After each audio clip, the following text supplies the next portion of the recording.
Bienvenue sur Africa 24 pour cette nouvelle édition du 12-15. Au sommaire de l'actualité, le nouveau gouvernement burundais a été dévoilé. Le décret présidentiel publié ce lundi indique que le nouveau cabinet constitué d'une vingtaine de ministres, certains ministres de l'ancien gouvernement ont été reconduits et quelques-uns ont été permutés. Portrait en fin d'édition d'une styliste ivoirienne qui gagne à être connue. Elle intègre dans ses créations le pagne traditionnel, un savant mélange qui a su trouver un public. Il s'agit d'Oulipat et puis du sport avec l'afro-basket et un point sur les équipes qualifiées pour les quarts de finale.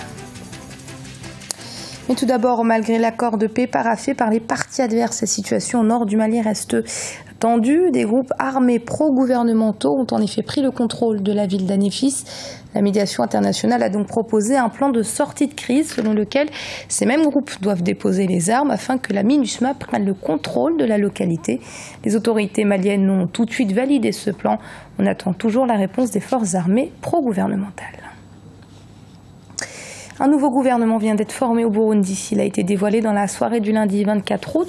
Ce nouveau cabinet est largement composé par des fidèles du président Pierre Nkurunziza. On fait le point avec ce sujet d'Alioune Guindo, commenté par Bertrand Digna.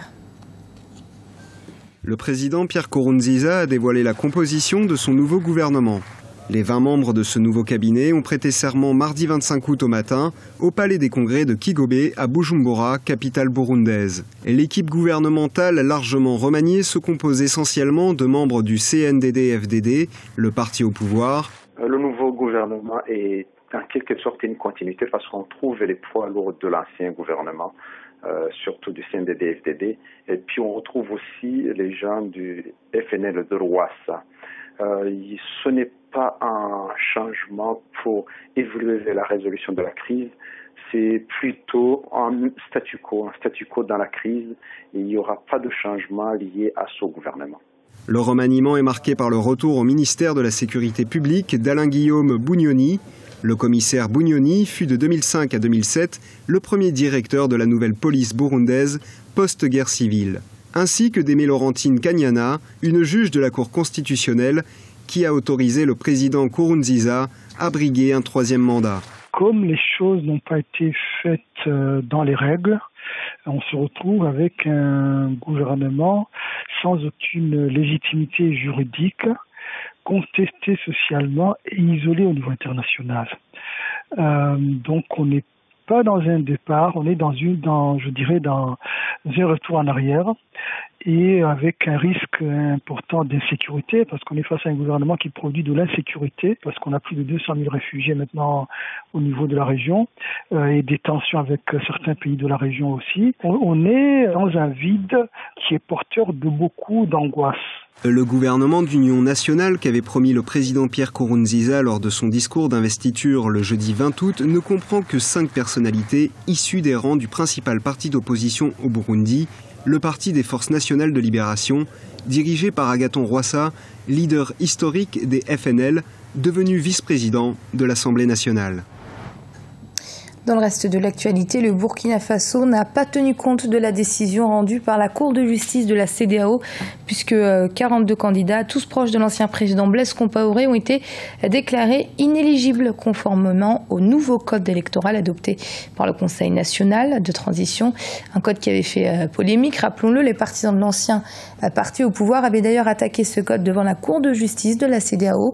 Malgré la décision de cette Cour qui avait invalidé le nouveau code, il est toujours en vigueur dans le pays. Remaniement ministériel au Tchad, le Premier ministre Kalzebe Paimi-Debé a procédé ce dimanche 23 août à un réaménagement de son équipe et au total 11 personnalités font leur entrée au gouvernement tandis que 8 autres sont sur le départ. On fait le point sur ce nouveau cabinet avec Ibrahim Ndiaye. Le Tchad a une nouvelle équipe gouvernementale depuis ce 23 août. Au total, 11 personnalités font leur entrée au gouvernement et on enregistre 8 départs. Autre point fort de ce remaniement ministériel, la division en deux du département de l'Intérieur et de la Sécurité publique. On note désormais un ministère de l'administration du territoire et un autre de la Sécurité publique et de l'immigration. Pour de nombreux Tchadiens, pour remporter la guerre contre les islamistes, le pays doit retrouver l'unité nationale. La lutte contre le terrorisme devient une affaire de consensus mondial. Tous les pays du monde doivent se coaliser contre le terrorisme.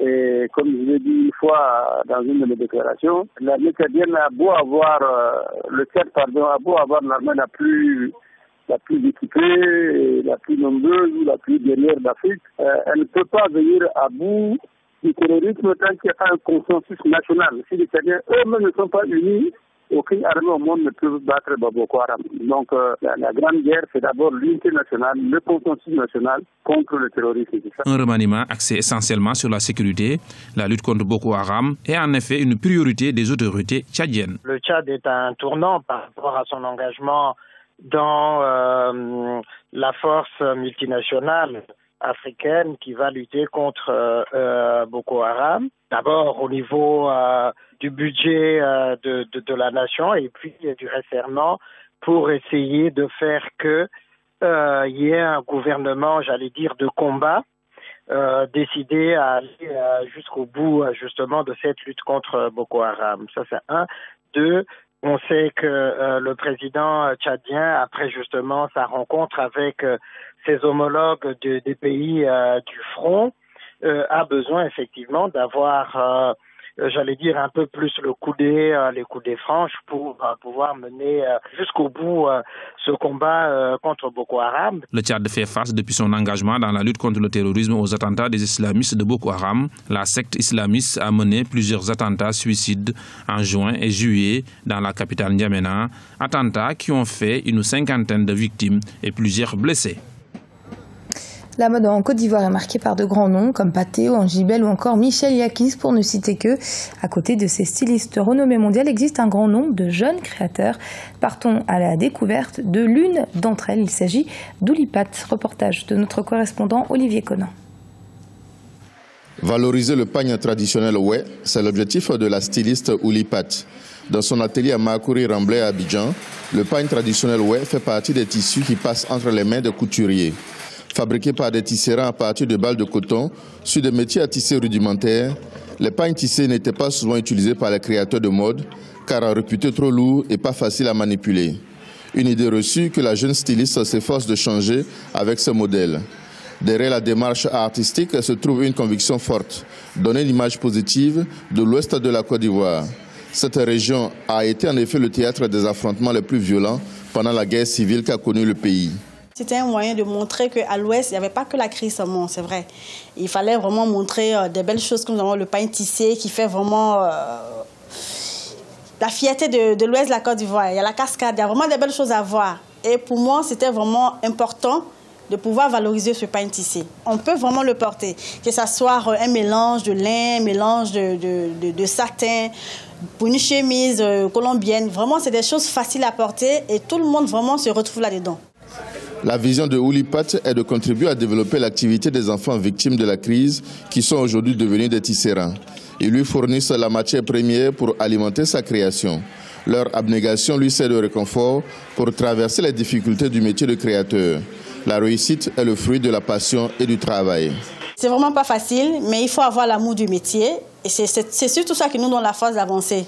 Parce qu'on ne vient pas à la mode parce qu'on n'a pas réussi à l'école. Je dis non, il faut venir à la mode parce que tu aimes le métier d'abord, parce que tu veux vraiment être créateur et que tu te donnes à ce métier-là. Sinon, si c'est pour venir parce que bon, écoute, tel est créateur, je vais être créateur, c'est vraiment dommage. Moi, je vis de mon métier et je dis que ça nourrit son homme. Et vraiment, j'encourage vraiment toute cette génération qui veut vraiment se donner à la mode, vraiment aimer le métier, c'est le plus important. Oulipat compte promouvoir le pagne tissé traditionnel de toutes les régions de la Côte d'Ivoire à travers le concept de défilé Yorodeye qui signifie Nouveau Soleil. Ces efforts ont déjà été récompensés par l'Organisation internationale de la francophonie. Elle a été distinguée pour sa créativité et son sens de l'innovation. Et du sport avec l'Afrobasket qui se poursuit toujours. Parmi les huitièmes de finale, 2 équipes arrachent leur victoire grâce à un seul et unique point d'écart. La Tunisie et le Mozambique s'offrent donc une place en quart. L'Égypte et le Mali leur ont emboîté le pas. Le résumé et les matchs à venir avec Arwa Barkala. Début des huitièmes de finale de l'Afrobasket 2015 en Tunisie, ce mardi 25 août. Et le pays hôte, la Tunisie, a failli être privé d'un ticket pour les quarts de finale en battant le Maroc avec un petit point d'écart, 69 à 68. Même scénario pour l'Angola, qui s'accorde une victoire 62 à 61 face à la Centrafrique. La Tunisie est passée à côté de la correctionnelle, comme on dit, que le changement de coaching de la part de l'entraîneur, parce qu'il a modifié son 5 rentrants. Et puis peut-être aussi un peu de suffisance, parce qu'on a vu ce comportement déjà aux dernières fois à Abidjan. Mais j'avoue que le Maroc avait de quoi remporter ce match. Par contre là, c'est le match Angola-Centrafrique, c'est le match de tous les regrets pour les fauves de la Centrafrique. On ne les connaissait pas à ces niveaux-là, mais qui montre que ça se resserre entre les équipes africaines. L'Égypte a surclassé le Zimbabwe et lui a infligé un sévère 102-62. À noter que les Pharaons sont devenus les premiers à franchir la barre des 100 points. Enfin, les basketteurs maliens ont obtenu une belle victoire, 76 à 57 face aux Ivoiriens. Le niveau du Zimbabwe dans cette compétition, ils sont en apprentissage, il faut leur donner du temps. Par contre, l'Égypte qui reconduit à peu près la même équipe que 2013, il y a plus d'automatisme et puis c'est une très bonne équipe. Techniquement, le Mali était un ton au-dessus. On a vu en face une équipe de la Côte d'Ivoire basée sur les individualités, alors que le Mali, c'était un collectif. Ce mercredi 26 août, au Palais des Sports de Rades, en Tunisie, vont se jouer les 4 derniers huitièmes de finale. Au programme Sénégal-Ouganda, Cap-Vert, Gabon, Nigeria, Mozambique, Cameroun, Algérie. Et ce journal a été préparé par l'ensemble de la rédaction. Merci de l'avoir suivi. Restez sur Africa 24. Dans un instant, une nouvelle édition de l'information.